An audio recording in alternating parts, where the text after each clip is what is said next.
Mes très chers compatriotes, il vous souviendra qu'en date du 24 mars 2020, j'avais, par l'ordonnance numéro 20/014 du 24 mars 2020, proclamé l'état d'urgence sanitaire sur toute l'étendue du territoire national pour faire face à l'épidémie de Covid-19. Cette grave crise sanitaire qui affecte le monde entier a rendu indispensables les mesures prises au niveau national pour agir au quotidien. Ainsi, après la première vague des mesures décrétées dans l'ordonnance précitée, j'en ai pris d'autres, rendues nécessaires par l'évolution de l'épidémie dans notre pays. De manière générale, toutes ces mesures associées à la bravoure des équipes impliquées dans la riposte multisectorielle ont permis de ralentir la progression de l'épidémie à Kinshasa et de freiner son expansion dans toutes les provinces. Grâce à ces efforts, nous sommes parvenus à réduire la mortalité très élevée au début de l'épidémie de 11% à 2,4% actuellement, avec un nombre de plus en plus croissant de guéris. Davantage, nous notons une tendance à la baisse du nombre de nouveaux cas au cours de ce mois de juillet. Ce bilan nous place sur le plan africain à la 9e place en termes de nombre de cas et à la 12e place en termes de nombre de décès, déjouant ainsi toutes les prévisions catastrophiques qui ont été prédites pour notre pays au début de l'épidémie.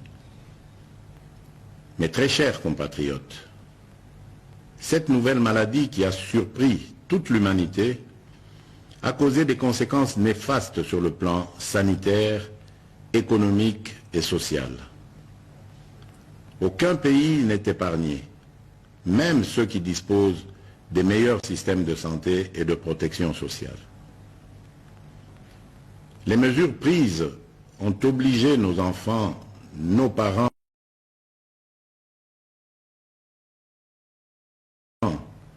agents publics et ceux du secteur privé à rester confinés chez eux.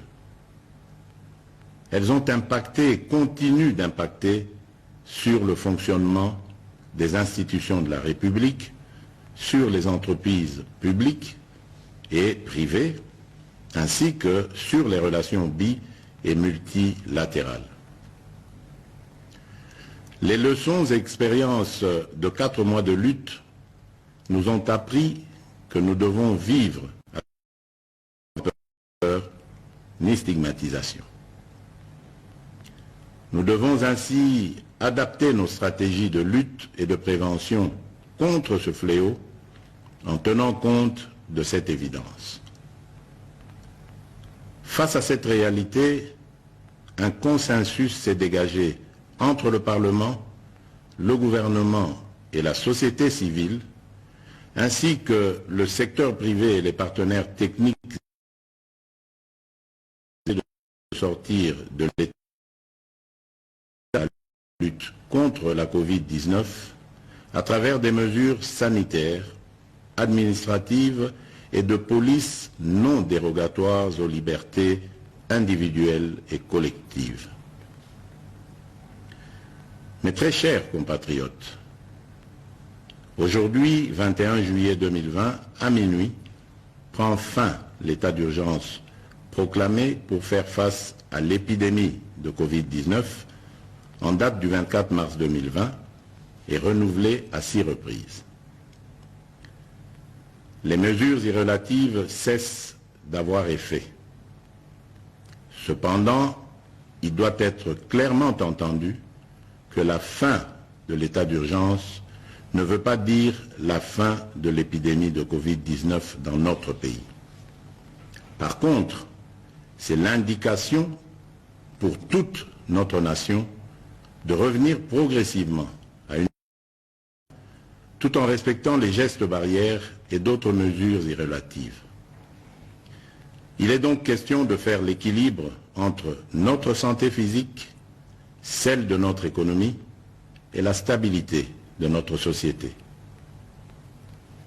La fin de l'état d'urgence implique le retour progressif à la vie normale en respectant un certain nombre de préalables par rapport aux mesures sanitaires qui seront de stricte observation et à la reprise des activités en fonction des secteurs concernés et suivant les dispositifs mis en place par les autorités compétentes. Mes très chers compatriotes, ces préalables comprendront l'engagement des responsables à faire respecter les mesures spécifiques prises par le gouvernement, le renforcement de la sensibilisation et de la communication sur la maladie et sa prévention, ainsi que l'implication des différents acteurs engagés dans la lutte contre la Covid-19 à tous les niveaux. Quant aux mesures qui doivent accompagner le retour progressif à la vie normale, j'instruis ce qui suit. Premièrement, à partir de ce 22 juillet 2020, la reprise des activités commerciales, magasins, banques, restaurants, cafés, bars, entreprises, etc. La reprise des rassemblements, réunions et célébrations. La reprise des transports en commun. Deuxièmement, à partir du 3 août 2020, la reprise des écoles et des universités, en commençant par les classes et promotions terminales. Troisièmement, à partir du 15 août 2020, la réouverture des églises et lieux de culte, la migratoire interprovinciaux, l'ouverture des ports, aéroports et frontières, la réouverture des discothèques, stades et salles de spectacle. Toutefois, pour les funérailles, les dispositifs actuels restent maintenus et doivent être de stricte application. Dans ce contexte, il sied de préciser que les modalités pratiques de reprise dans les différents secteurs seront déterminées par les autorités nationales, provinciales et locales compétentes. Sans des mesures sanitaires qui doivent impérativement accompagner la reprise, je rappelle la nécessité d'observer partout et en tout temps les mesures barrières ci-après. La mise en place des dispositions de contrôle à chaque entrée impliquant la prise de température, le lavage des mains et ou l'application des gels hydroalcooliques, le port correct et obligatoire des masques dans les lieux publics, le respect de la distanciation physique, le contrôle et le suivi de l'état de santé du personnel public et privé, ainsi que la décontamination et la désinfection régulière des lieux d'activité. J'instruis le gouvernement de la République et tous les services habilités de prendre des dispositions nécessaires y afférentes. Aussi, je réaffirme mon engagement à la mise en œuvre du programme multisectoriel et d'atténuation des impacts de la Covid-19 en République démocratique du Congo que j'ai lancé le 18 juin 2020. Ce programme, qui est toujours en cours de mise en œuvre par le gouvernement, s'articule autour des 3 axes ci-après. 1. Riposte, surveillance et renforcement du système de santé. 2. Soutien à la stabilité économique et relance de la macroéconomie. 3. Atténuation des risques et soutien aux populations.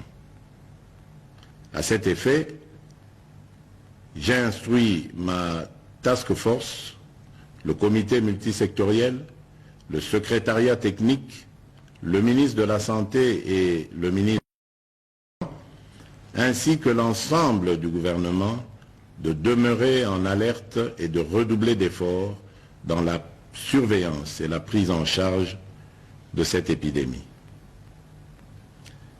Mes très chers compatriotes, j'invite au respect strict des mesures barrières ci-dessus décrites et aux adaptations qui vous seront proposées par le gouvernement et les services compétents afin de prévenir toute nouvelle flambée des cas qui risquent de compromettre nos efforts collectifs de contrôle de cette épidémie. J'encourage aussi tous les chercheurs dans les différents domaines à poursuivre leurs efforts dans la recherche des solutions innovantes locales pour contribuer à endiguer cette crise. J'exprime toute ma reconnaissance et tous mes encouragements aux équipes de riposte contre la Covid-19 qui, dans des conditions difficiles, ont fait et continuent de faire preuve de bravoure et de patriotisme.